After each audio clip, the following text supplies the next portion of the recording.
What's going on, family? Welcome back to the Cinema Goodness Podcast. I'm Kahim. This is JP. What's going on, JP?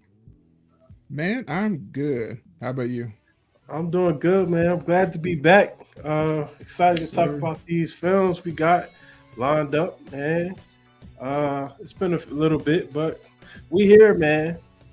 We're getting into the cinema goodness, bro.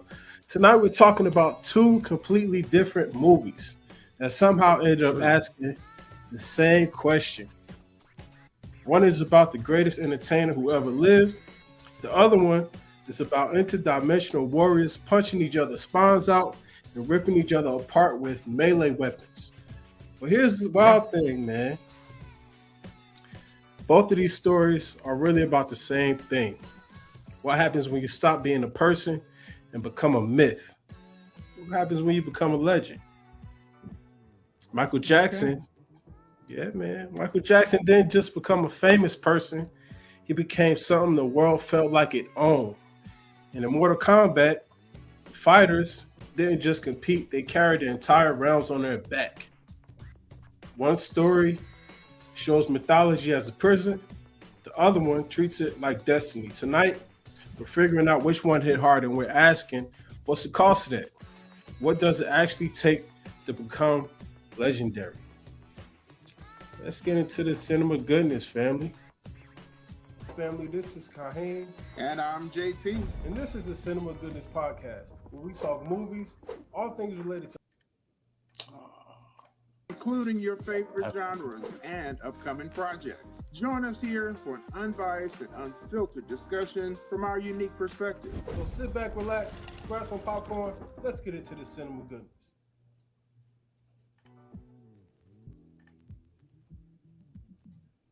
All right. So yeah, man, we're looking at Michael, and we're looking at Mortal Kombat.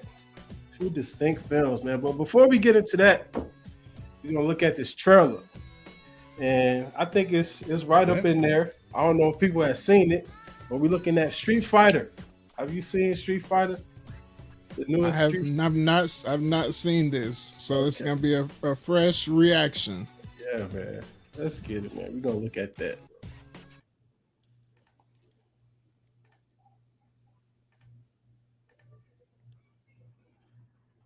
Here we go. 5, 4, 3, 2, 1.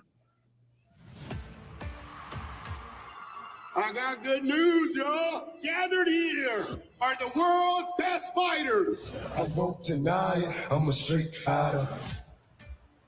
But only one of which will be crowned the world champion of street fighting. You win. Perfect. I won't deny it, I'm a street fighter. You're not a warrior anymore. You're a sideshow. My business as a What's up, MTV? I'm Ken Masters. such as hip hop city. This is your shot at redemption. To my business as a tonight, I'm a street fighter. Who are you gonna show? Won't stop you. The path I'm on now is not one of combat. Maybe it's Ken's turn to be champion.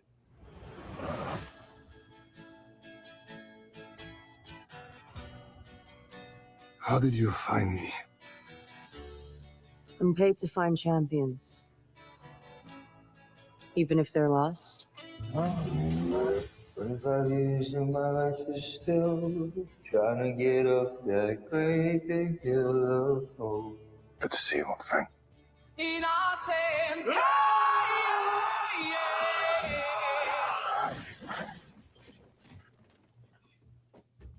Still reckless.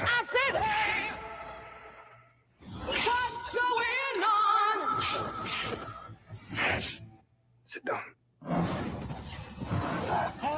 This tournament is not what it seems. We have to be ready.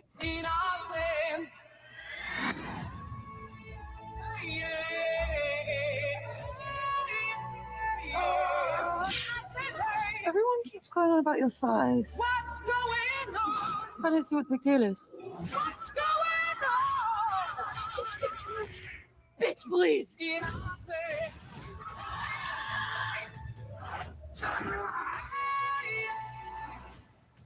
I said, hey. Boom.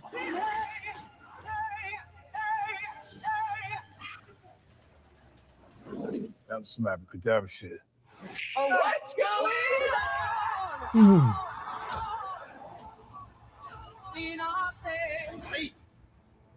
I'm positive that a fireball came out of Ryu. Do it, Ryu! Perfect. Perfect. All right, man. That was Street Fighter trailer. What are your thoughts about it?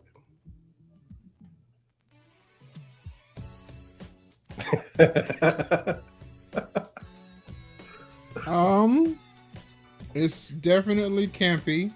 Yeah. And I can see that it was meant to be kind of cheesy. My hopes are not high. Yeah.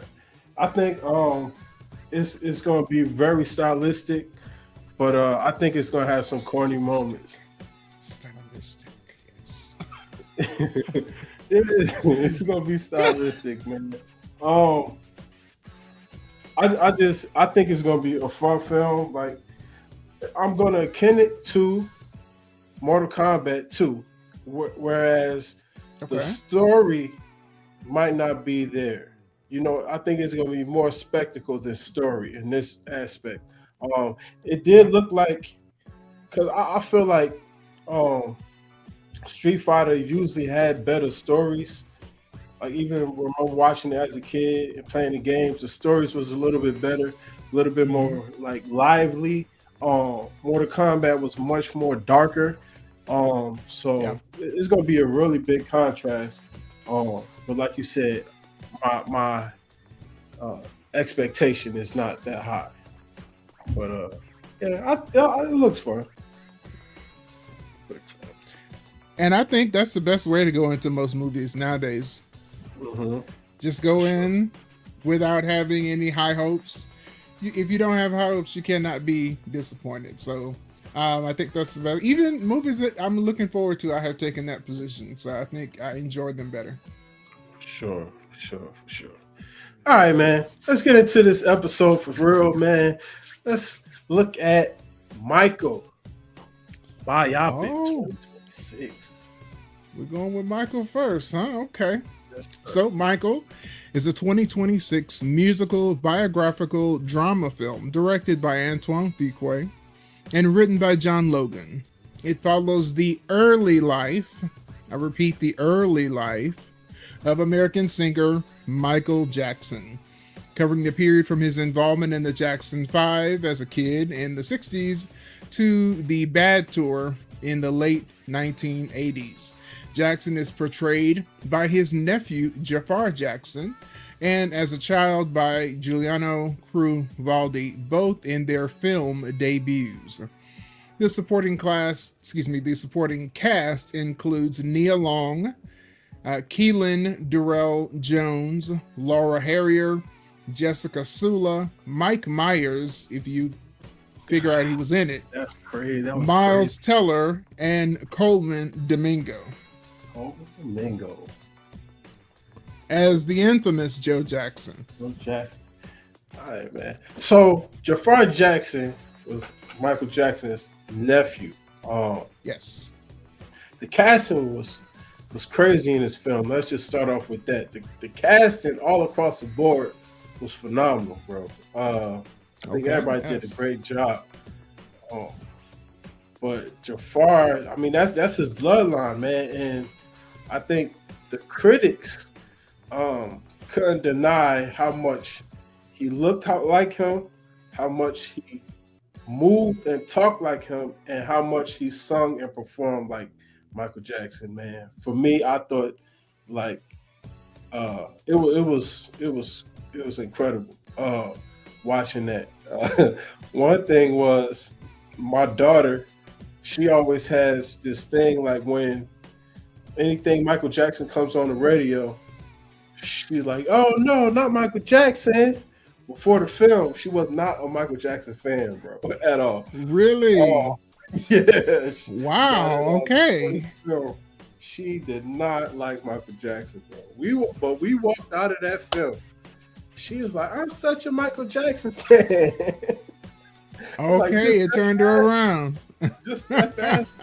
But that goes to show you the power of biopics, and letting the young people like actually experience these people, these legends through a new lens. It changes their perspective. Something they thought that was old and things like that. Seeing it in this light actually opens their eyes, man. I thought that was a beautiful thing. I'm so happy to hear that she was converted. Yeah. What I would say is, as a kid, I didn't grow up. First of all, in a Pentecostal household, we didn't really listen to any secular music as kids in the house. That came when I was older. So I did not have that exposure until, getting older and then going to school and all of that kind of thing. So I discovered Michael Jackson a little bit later in life. But I have to say, the moniker of a legend, I think, is probably for him more apropos than for anybody. I don't know that there's any entertainer that will ever reach the level that he reached. Now, as it pertains to this movie within itself, his nephew, man, kudos. They did an excellent job. I mean, he transformed into his uncle.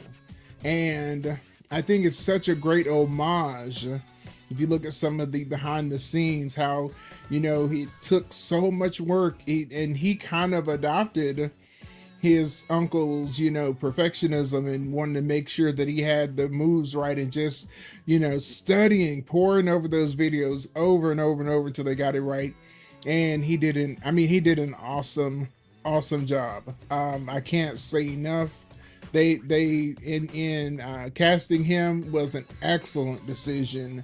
And then recreating, Michael, I think they did an awesome job with that. So I was extremely pleased. There was some negativity I saw online, but I feel like he transformed completely into his uncle. Right. So was there a specific moment in the film where you forgot it wasn't Jaafar? Like you forgot it was Jaafar, and it was like, man, I'm like really watching Michael all over again. Did you have a moment like that? It's kind of hard to pick it, but I would say that those moments felt, he felt most like his uncle was in the performances. Mm-hmm.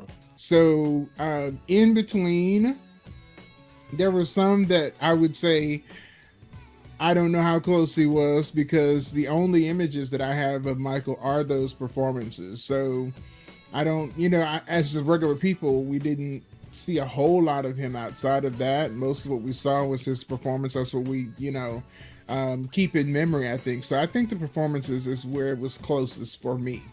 Yeah, I'm with you. So the film opens up, right? And it's a black silhouette, the stadium noise roaring in the background. It's like thunder. And Michael's walking towards Destiny, right? Then we move back to Gary, Indiana. It's tiny rooms, harsh lighting, and Joe Jackson is standing over the rehearsal. He's like a military commander, right? Acting like a father. But we see young Michael and the young Jackson 5, and they're performing, right? But they're not performing because they love the music. They kind of like performing because their father is telling them to, right? And they're trying to enjoy it. You see it, they're trying to enjoy it.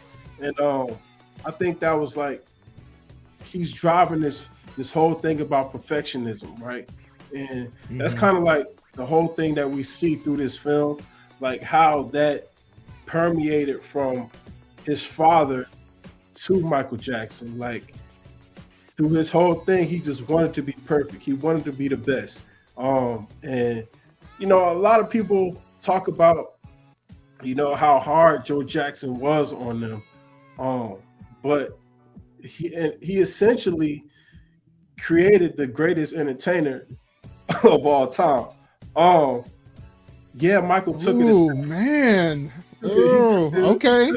He took it a step further. Michael took it a step further, but his father was really a person that instilled that perfectionism and that fear of being out of alignment, out of step, you know, out of all of these things, because of how he beat that into him at a young age. That, I guess that's a hot take, man. Joe Jackson really was instrumental in to his detriment and to his strength. Like, he created a monster basically, because of the way he fathered and did all of these things. Now, could he have done better with these things? Of course he could have done better, but with what he had what, 10 children in the house or something crazy like that. I think, and let me just say this for the movie. The movie did not depict 100% their whole family. So let's say that as a disclaimer. Right. If you watched the movie and you thought it showed you 100% of their family, it did not. If you thought about it for a moment, you did not even see you didn't see an actress as Janet Jackson in the movie. And I believe that was because of her, you know, disagreement or what have you. But that's important to note. He makes, Kahim's mentioning 10 kids. There are kids that we don't see in the movie, but they have more kids than were shown in that movie. Right.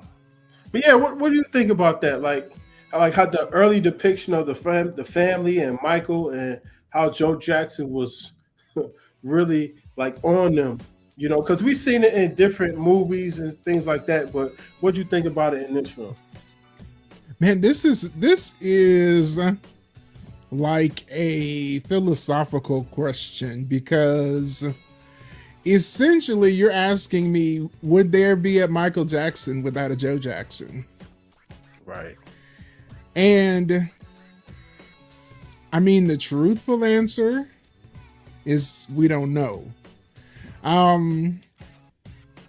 By the same token, man,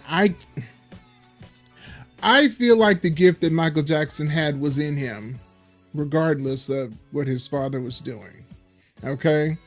I feel like his ability to convey a song and that feeling, that kind of that light that came out of him, I think that was in him regardless of Joe Jackson. I think that part of him would have impacted people even without the abuse of his father.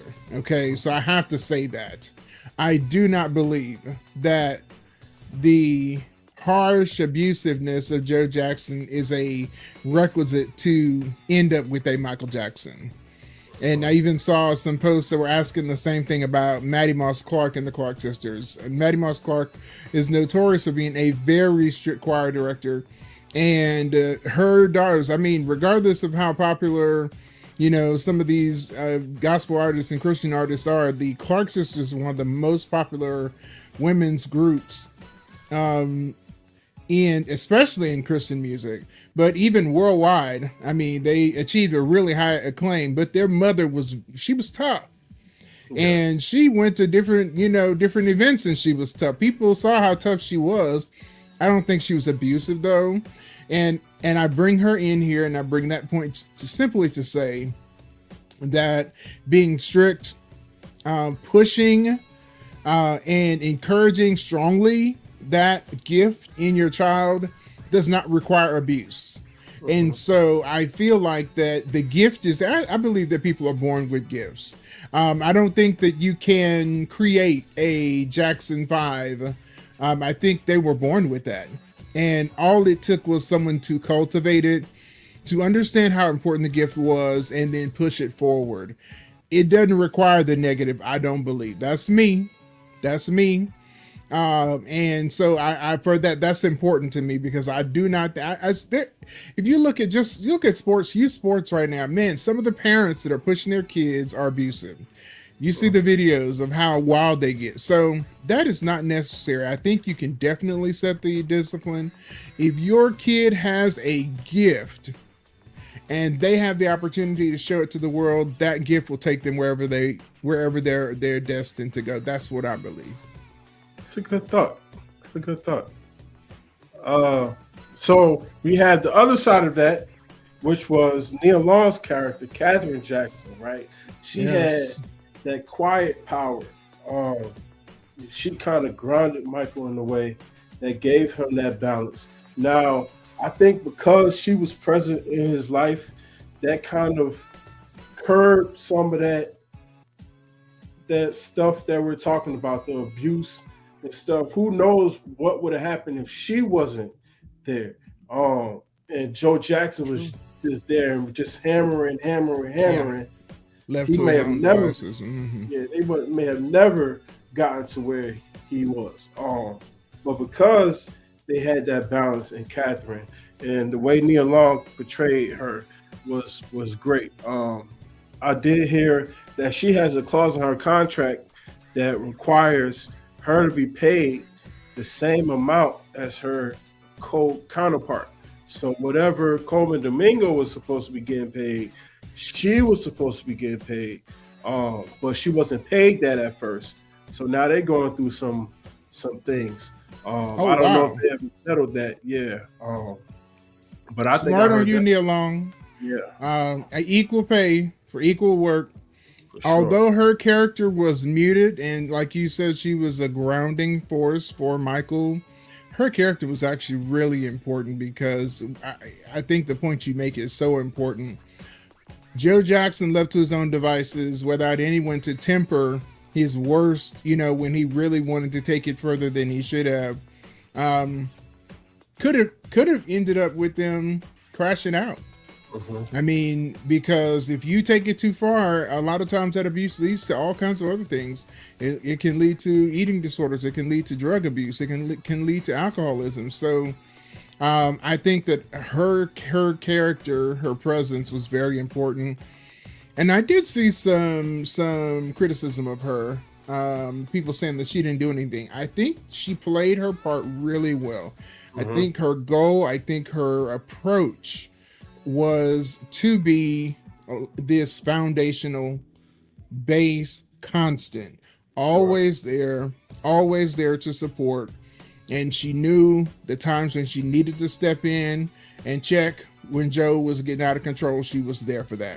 So I think that she played that well. And here's the thing: when you get a script, you can only play what you're given. So I think that with what she was given, she did very well. Sure. So in Act 2 was really, really important. This is kind of where Michael stops being like a kid and he transitions it to becoming his own and his icon. But or does he? Or does he? Right? But like he captures the energy, right? The stillness, the shyness, the strange loneliness, right? He gets his monkey and all of this stuff. Bubbles. CGI monkey, absolutely. But this is kind of like we start to see him start to switch because he started to feel insecure. He started to be isolated. He got body imaging struggles. He started that perfectionism start to creep in, and then he gets that nose job, and he starts working on his solo album and all of this stuff, and that's how he comes over Off the Wall and Thriller and things like that. But his father kind of forces him to do this Pepsi scene, the famous Pepsi scene, right?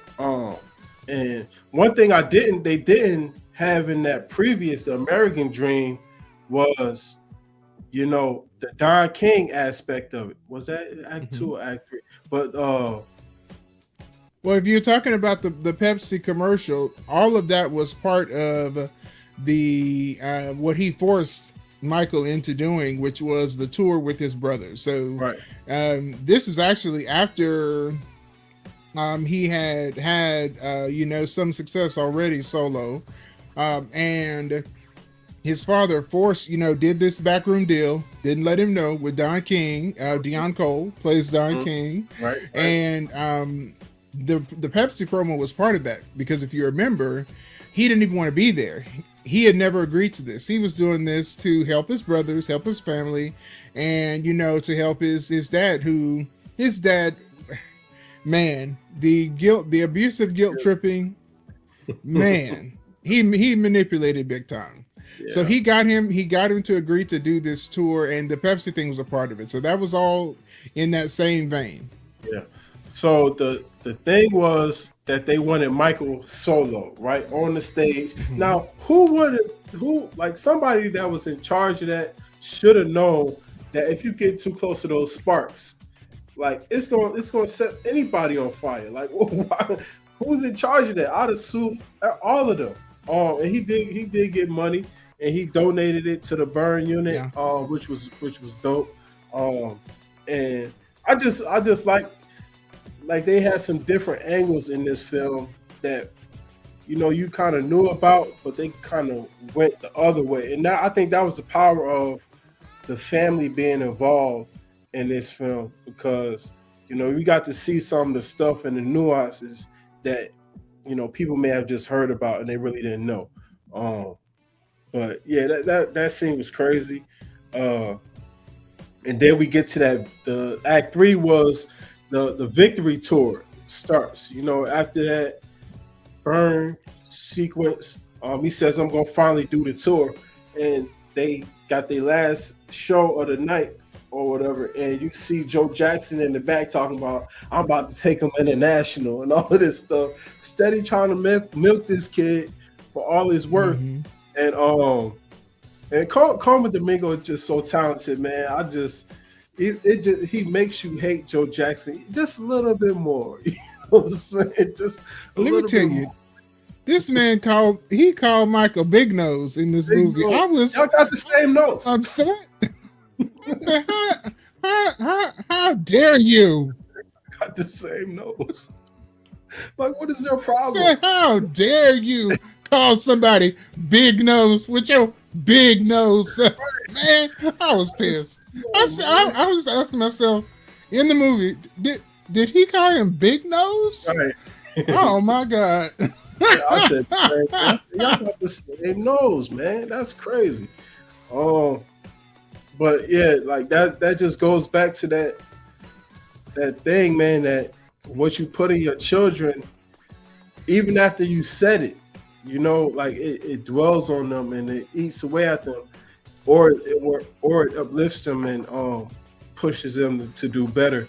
And that was the first thing when he got some money. That's the first thing he took care of. You know what I'm saying? That nose, you know. And I just thought that was really interesting, man. And his daddy had the nerve to be mad with him about it. Yeah, after you done belittle him about it, like it was. It'd be your own people. It'd be your own people, bro. It'd be your own people, man.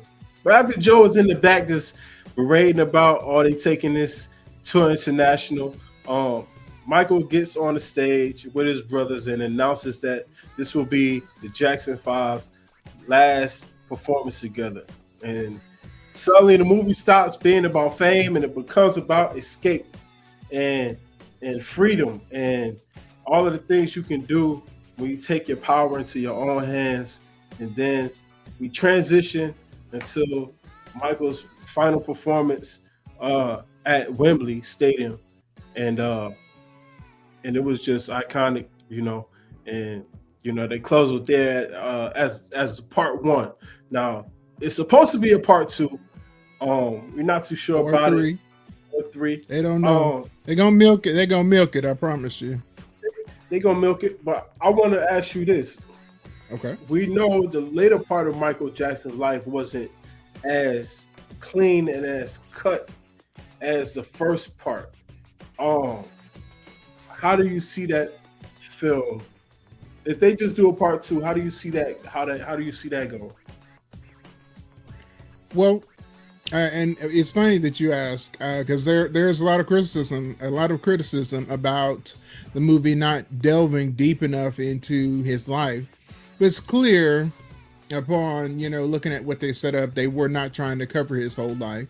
And up until the period where they stopped, he really didn't have any scandals or anything. These things that happened later on in his career and life, I think they would have to address those in that movie. And so they would have to figure out how they're going to approach that.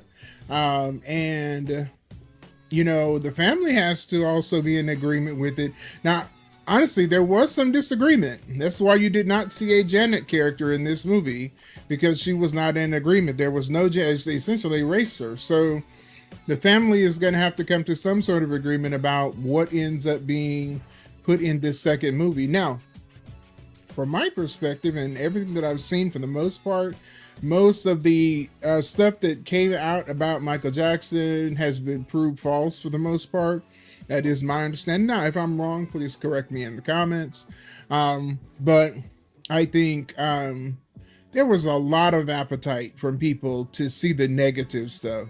And I don't think that's what this movie was about. I think the movie was about Michael and Joe. That's what it was about. Yeah. Okay. And the second installment, we'll have to deal with the rest. Because once Michael finally makes that clean break, then it becomes about Michael. It becomes about how Michael struggles with the ghosts, the trauma of his childhood, of being so isolated, of not being able to be a regular person. And I would think that a second film, or second or third, because after they saw the box office numbers, they got a little giddy. And we don't know if it's going to be 2 or 3 parts, but whatever the case may be, I don't think it would be genuine. I don't think it would be honest with the audience if it were to leave out those things. I think you take the good and the bad. So I think we'd have to see that if we were to see a sequel. And they'd have to figure out, how to portray it in the most honest and most truthful way, I think. So the original movie, the first Michael, it had a different opening, right? It started at Neverland Ranch, and police sirens was flashing, and the third act covered the 1993 allegations of Jordan Chandler, right? They filmed it, they wrapped, and the lawyers, they found a clause in the 1994 civil settlement, and that clause legally barred Jordan Chandler from being depicted in any dramatization. So they had 22 days of reshoots, $15 million added to the original budget, and they scrapped the entire ending. So that Wembley performance at the end wasn't even a part of the original film. They ended up using that as a substitute because of that clause that Jordan Chandler had in his settlement case. So they definitely gonna have to figure out a way to loop that in, because they still gonna have to have a way to like depict that without actually saying it's Jordan Chandler and all of this stuff. They're gonna have to figure out a way to do that if they do a second part. But Charlemagne the God said something very interesting. He said he wouldn't want to see a part 2. He would rather just see a well done documentary about all the stuff that takes place after that big performance at the end of that film. What do you think? You think they could do like a documentary, or you think they should still keep the same production value and hit it with that film, man, and just go dark? Man, I think we gotta see the film. I mean, I think a documentary is great. They may create a companion documentary for the movie. I want to see a continuation. If we're gonna do a continuation, I want to see it as in a film format. Right. And listen, lawyers and these folks, they can figure it out. As much as much money as this movie made, if they really are interested in figuring out, they will figure it out. Yeah, I agree. Because can you really tell Michael Jackson's story without like all the controversy and all of the stuff that happened in the part of his life? You gotta be able to tell the good and the ugly, whatever The happened, highs like, and the lows. highs and the lows. So you know, Let me say this: if they're gonna do one, they must. When I say must, depict the Super Bowl performance when he appeared all around the stadium, and they showed a little bit of this in this movie, just as some of the other performances. But to me, Michael Jackson popping up and just standing there, literally, while people are just going nuts. It's got to be in. It's got to be in the movie. it was so It's dope, got to man. be. They had the That is fans one of the singing and most stuff. iconic moments. Oh man, they like. There's so much good stuff about this film, man, that we really didn't get into. The thriller video, like how they came up with the thriller video, how he came up with the name, how he got inspired by Thriller. I love that sequence. That was good. Now let me say this, okay? For the people who are saying that they because there were people who were saying this movie was trying to depict Michael as perfect. I don't agree with that at all. I feel like one of the biggest points of this film was them essentially showing this flaw that Michael had with confronting his father, being direct, and actually produced some of the funniest points in the movie, because when he, first tried to fire his father, he told the two attorneys, okay, I need y'all to fire Joe Jackson. That's your if I'm gonna hire you on, this is what you need to do. And they couldn't get it done. Even they were intimidated by Joe Jackson when they were in that meeting with him. They were shrinking. Okay. So he finally gets the next at this next juncture in his career. Again, he knows he wants to be independent, but he will not say no. He will not confront his father, and he's grown. He's not a kid. He's making millions of dollars. He's got animals outside, outside of the house. That was crazy. This man gets his attorney, his second attorney, the one that actually worked with him throughout the rest of his career. He says your first job is to fire Joe Jackson. Mm-hmm. And this man proceeds to fire Joe Jackson via fax. Yo. The funniest, I was cackling in the theater because Coleman Domingo playing Joe Jackson reacting to receiving a freaking fax from his son, who, by the way, who's grown but still is in the same house. He's just going in the refrigerator like nothing's going on. And Joe Jackson's like, what is this? That was so funny. That was hilarious. How you gonna fire me by fax? By fax, man. And then talking about you going to get a snack. Another great scene was when they was in the pool and he was trying to get his brothers to play. And then he was trying to think of like stuff like to do and like for his album, and it was like, you work too much. He's like, well, I got to, because if I don't marinate on this, God's gonna give it to Prince. You know what I'm saying? Hilarious. I was just like, man, it was just so much gold in the film, man. It was great, bro. And Jaafar again did a great job, man. Absolutely. And I don't know if Mike actually said that. I hope he did in real life. I believe that, though. I believe if God gave you an idea and you don't do anything with it, somebody else is going to get that idea. And if they do something with it, what can you say? Because I've had some ideas that I was like, man, that's a great idea. Nobody's invented that. And I didn't do nothing with it. And then a couple of years later, bam, there it is. Yeah, man. I believe that. All right, man. So what would you get this film? Man, I'm gonna give it I'm gonna give it a 9. I enjoyed it. I thoroughly enjoyed the movie. Yeah, for sure. I'm at a 9 too, man.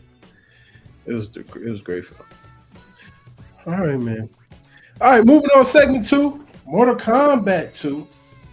The tournament begins. All right. In the story of Mortal Kombat 2, the evil Outworld Emperor Shao Kahn challenges Earthrealm to a rematch to absorb it into his empire.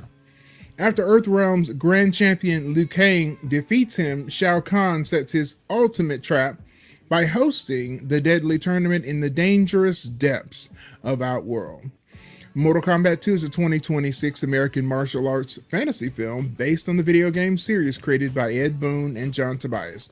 It is a sequel to Mortal Kombat 2021. It is the 4th installment in the Mortal Kombat film series.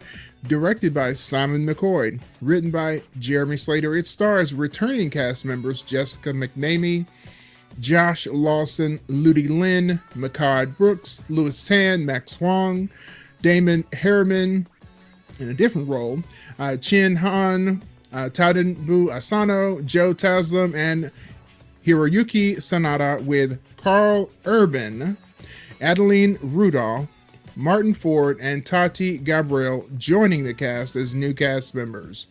The film follows Johnny Cage, a martial arts actor who is recruited by the Thunder God Raiden and Sonya Blade to join his fellow Earthrealm fighters in an interdimensional tournament against the Outworld Warriors and stop the tyrannical Emperor Shao Kahn with the help of Edenian Princess Kitana.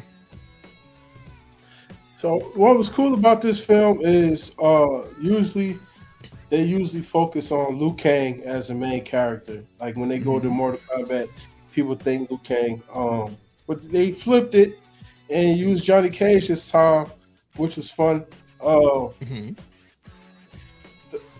The thing that kind of bothered me about Karl Urban was you kept hearing his accent bleed through. I don't know, it's because he's worked so much as Butcher on The Boys, but like certain words, certain things that he said, especially like when he got emotional, it kept bleeding through.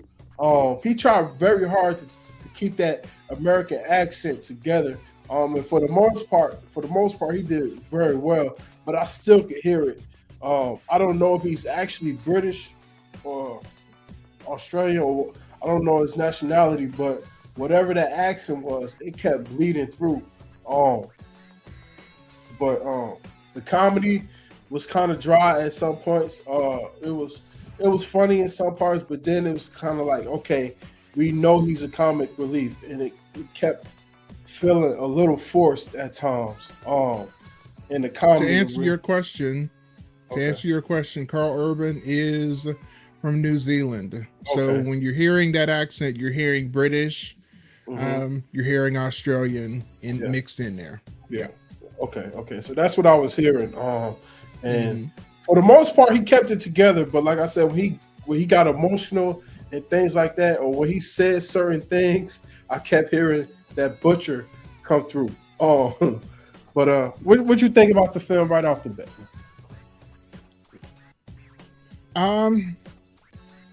Them bringing him into the movie with no powers was a hard sell for me.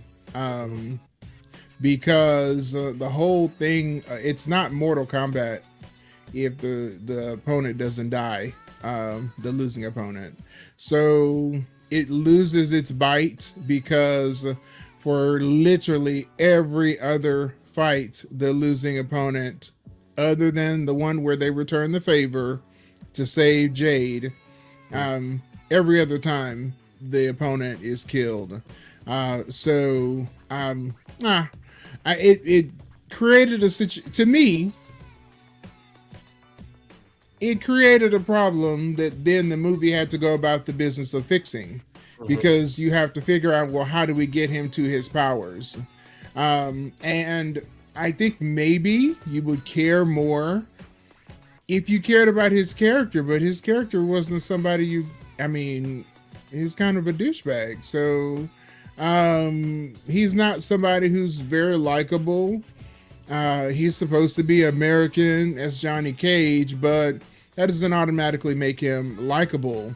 And I don't think the movie took any steps to make him likable. So I think that's a drag on the movie. First of all, Mortal Kombat, where there's no mortality on the line.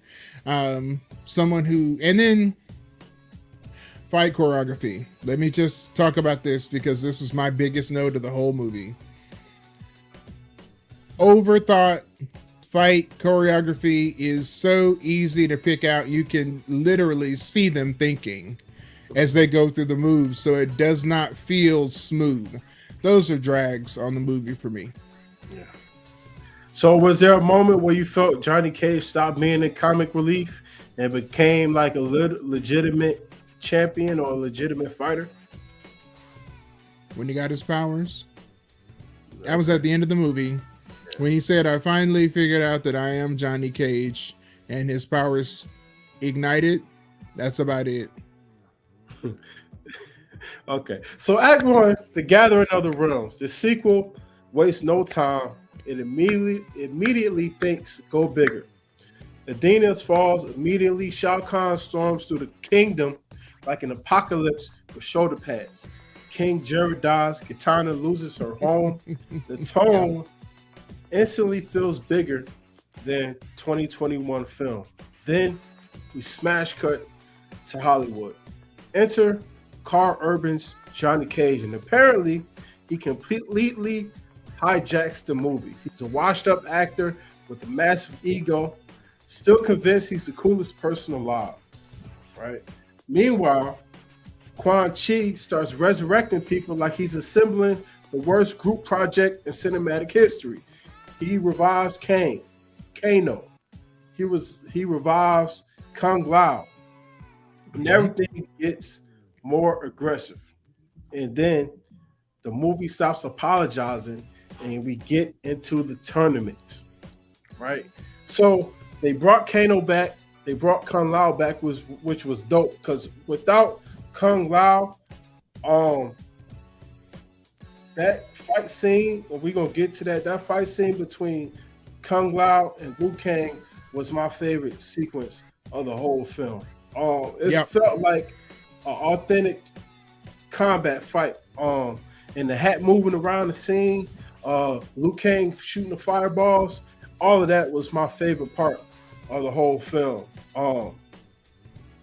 So they had some good moments, and they had some moments where I was kind of like, but this whole thing of Shao Kahn trying to get immortality was kind of like the driving force of the whole film, and I wish they kind of would have alluded to that at the beginning of the film, so it wouldn't have seemed like it just came out of nowhere.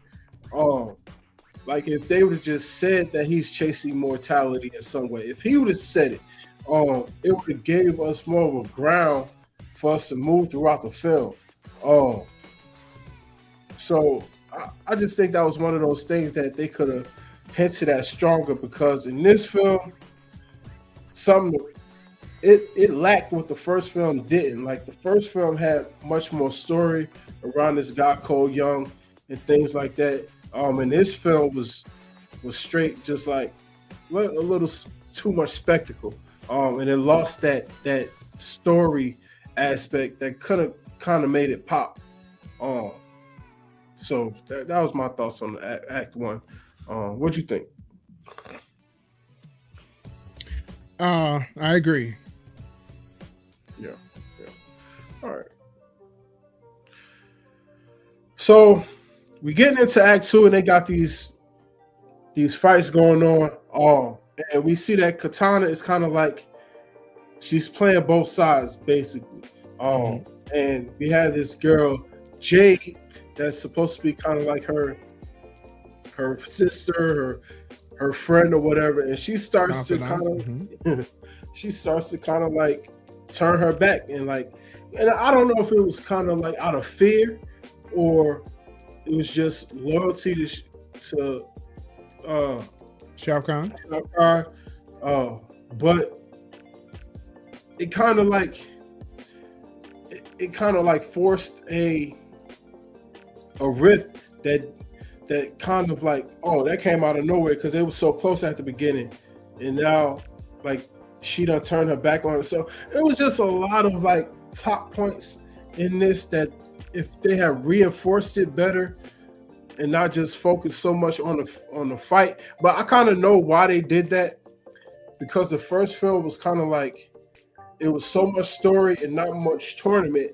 They kind of felt like they had to go the opposite route in this film, whereas it was not much story and much more tournament.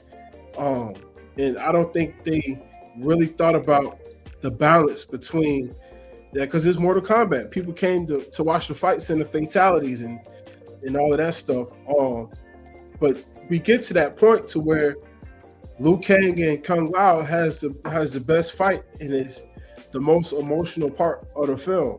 You not really caring about Johnny Cage. You're not really caring too much about Kitana.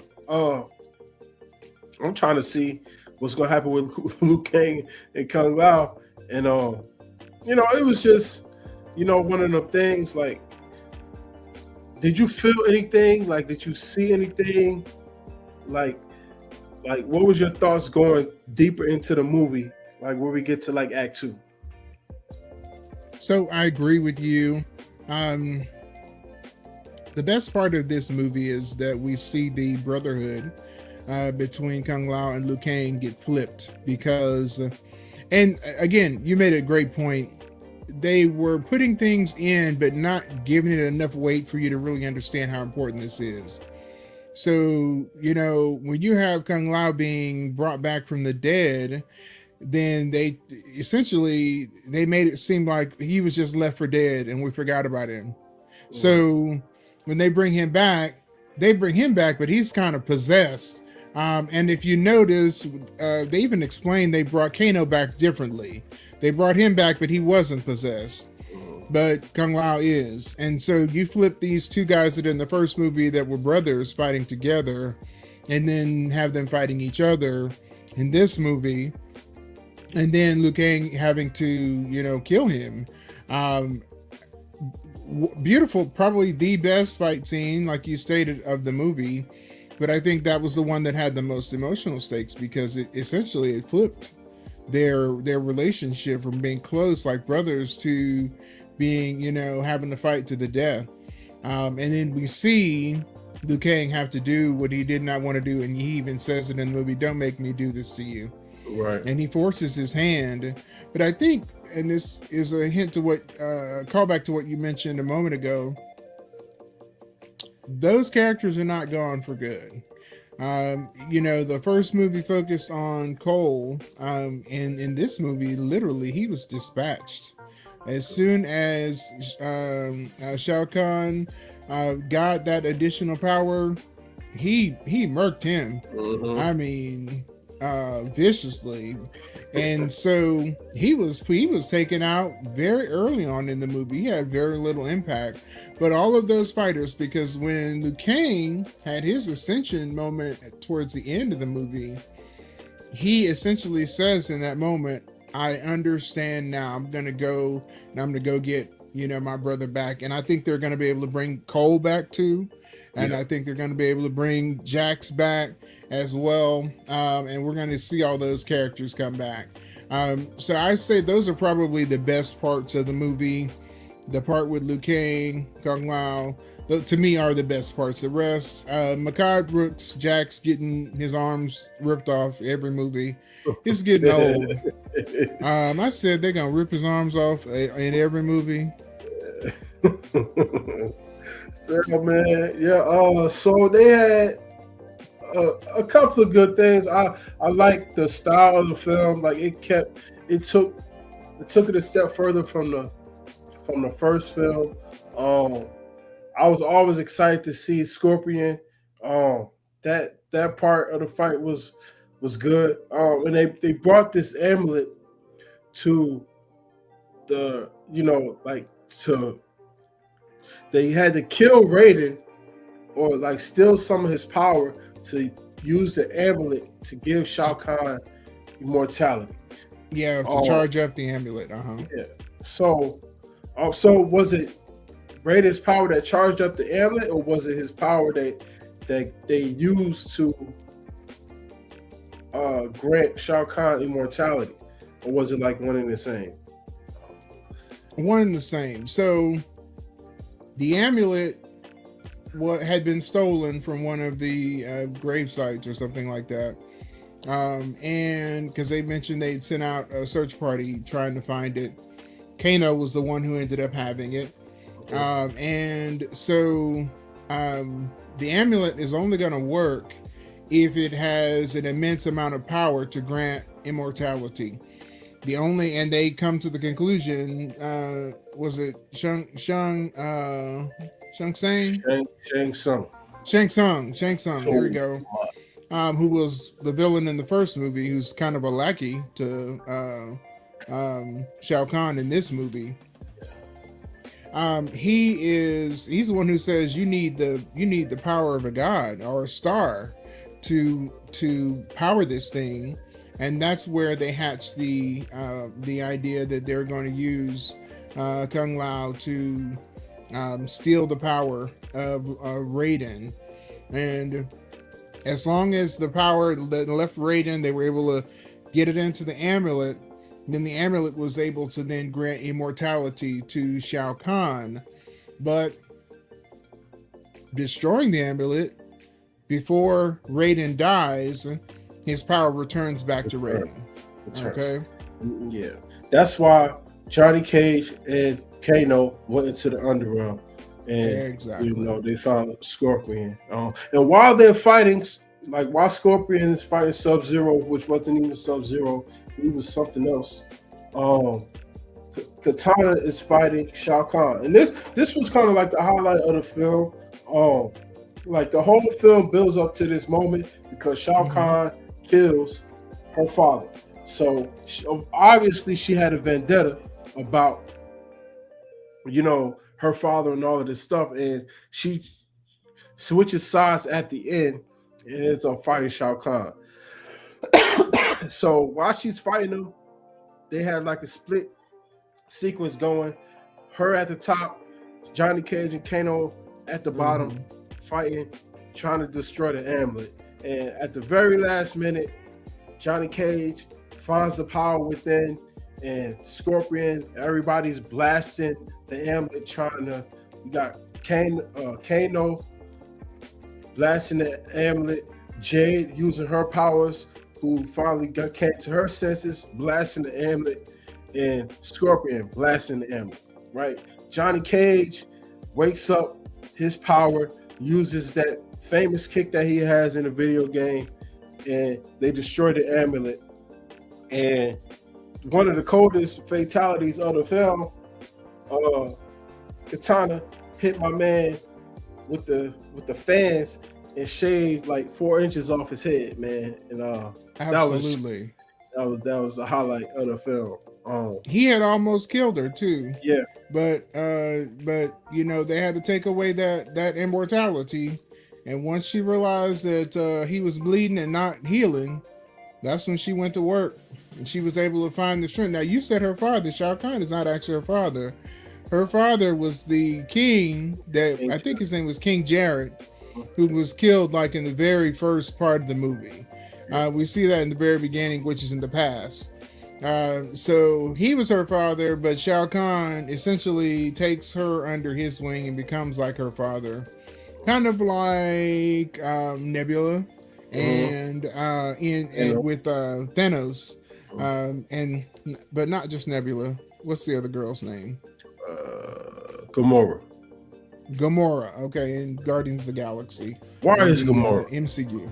Yeah, Gamora and Nebula. So kind of same idea. Even, it's funny, Jade even kind of looks like Gamora. Yeah. With the bald head. Now Nebula, not Gamora. Nebula, absolutely. Now, I didn't understand this when I watched the movie.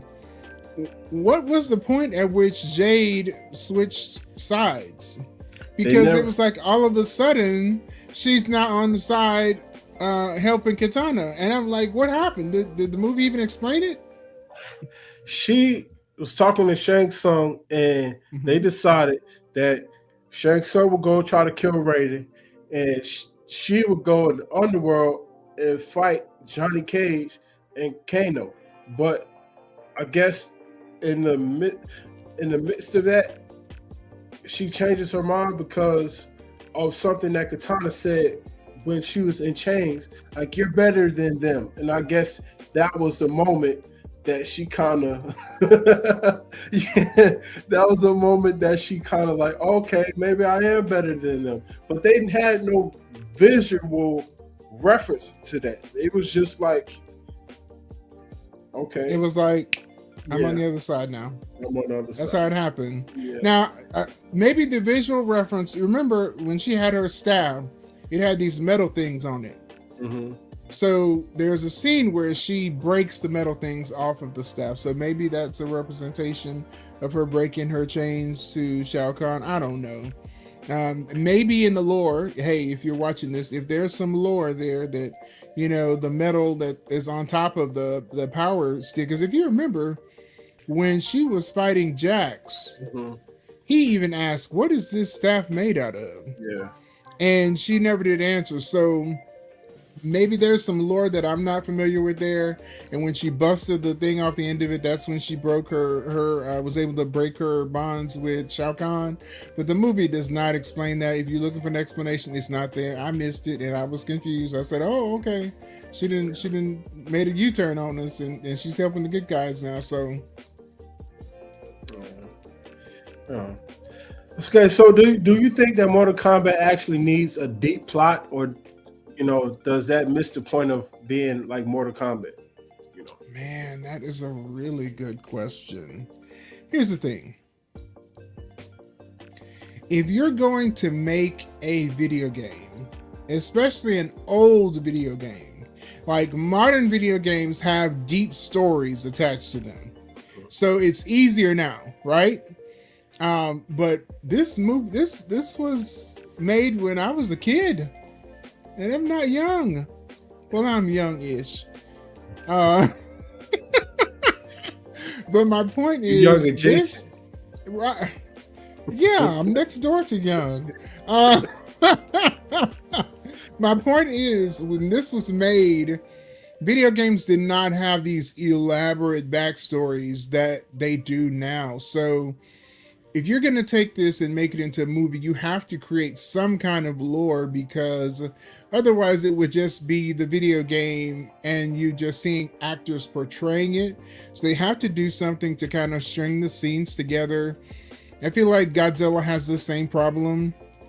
I love Godzilla, but when the movie starts focusing too much on the people to create a story plot, it can become boring. It become annoying because I came here to see Godzilla. By the same token, though, if it's going to be a movie worth watching, you have to have some interconnectedness. That's important, to have some kind of story, so that you don't feel like you've left and, you know, at the end it was just fights, and I can't explain why this one is fighting this one. They gave us some backstory about how all these people are connected, and I think that's important to have. So I don't know. I'm interested to see your opinion on that, especially for this type of genre. Yeah, so I agree with you. Like, it's interesting watching this, like watching a film that you used to play video games with, and it was just like a strict fighting game. But every character kind of like had a backstory. And they did that really well with Street Fighter. They kind of had like a backstory for each character and things like that. Mortal Kombat, they just started like adding backstories to these characters. I think it's tough to add those type of lore things to it, because you fall victim to, you know, like the true diehard fans being like, I don't care about this. I just want to see a fatality. Exactly. I don't want to see. Exactly. I don't want to hear about Johnny Cage and his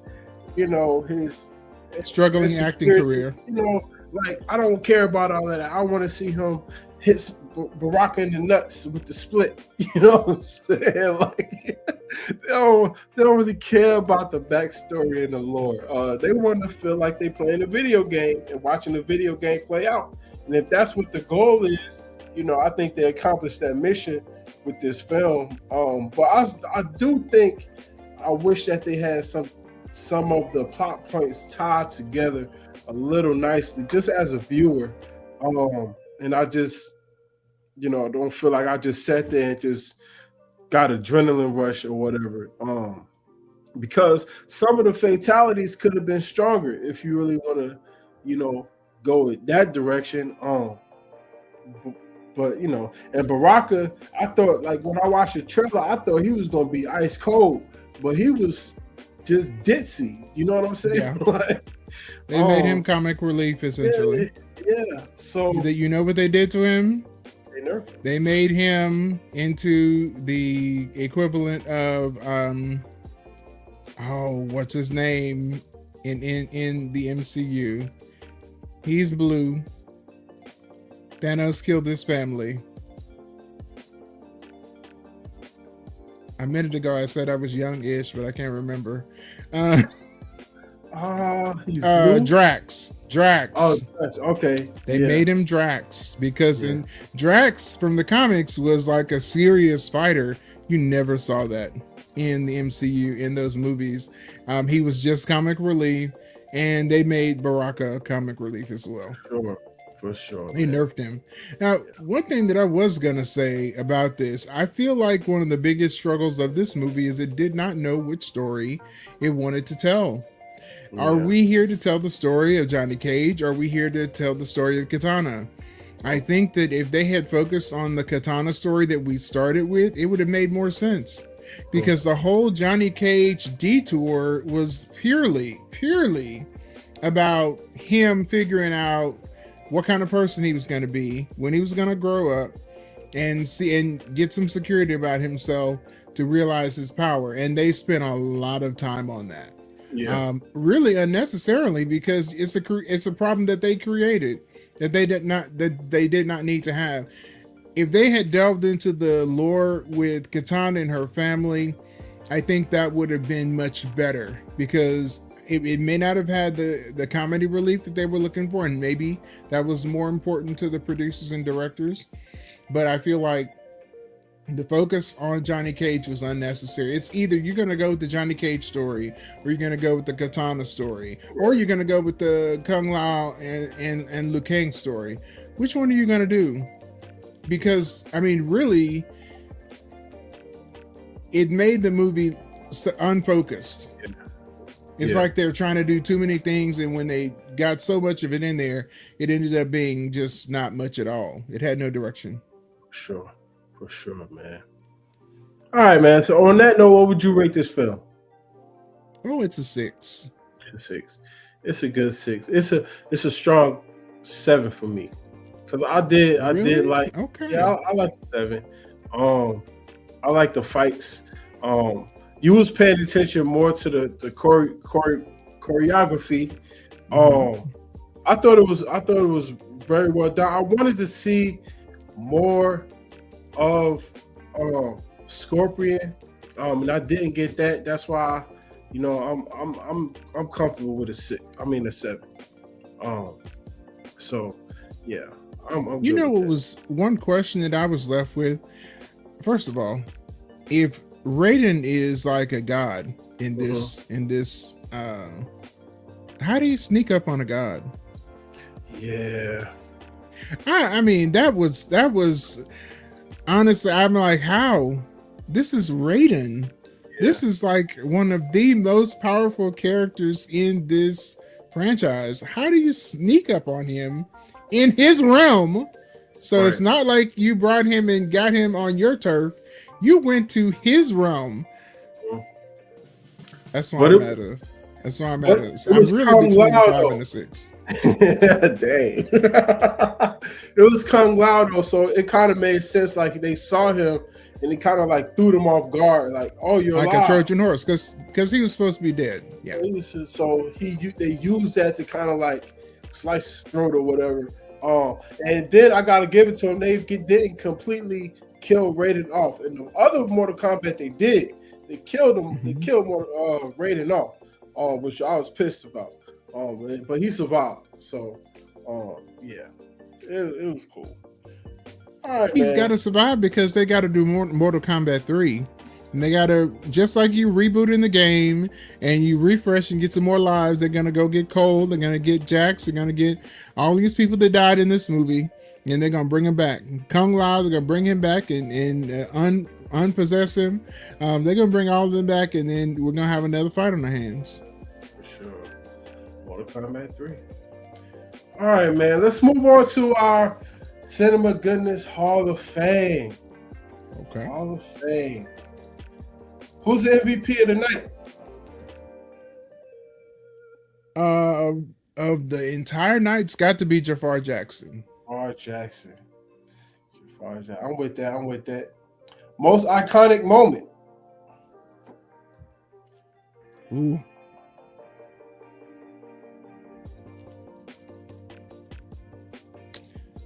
You tell me what's your most iconic? We'll alternate here.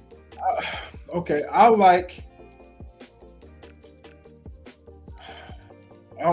got two. Okay. From both films, I got two from both films. One is the moonwalk scene that Jaafar did in Michael.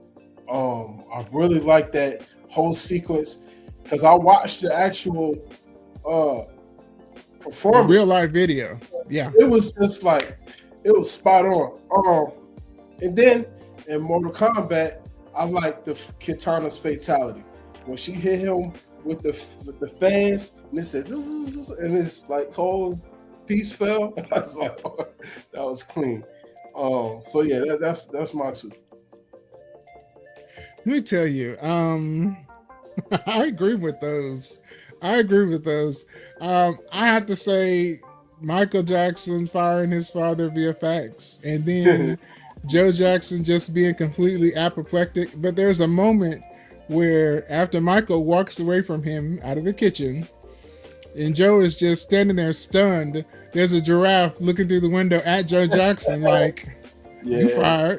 That was hilarious. That was hilarious. Funny, man. Got a new one. Okay. Emotional sucker punch. Ooh. So I gotta go first on this one. Emotional sucker punch. Liu Kang killing Kung Lao. Most definitely. I'm with that. That was mine too. Okay. Unsung hero.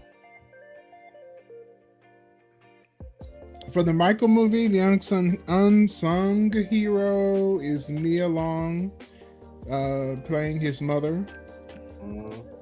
For the Mortal Kombat movie, the unsung hero, I'm gonna say, I think is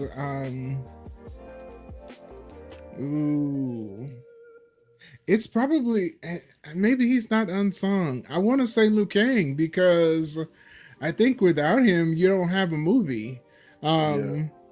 So either him or Scorpion coming in to lead them into the underworld. Yeah, I got that. I like those. Most punchable, I'll go first for this one. I got Joe Jackson, of course, but I also got the comedy writers from Mortal Kombat.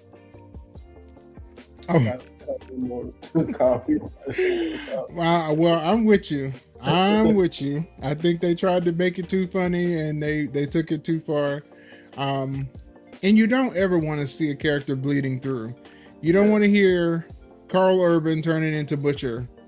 Right. That's a no-go. Although he's a good actor, he's one of those that I feel like is playing the same character in a lot of different movies and shows. So I agree with you on that. All right, man.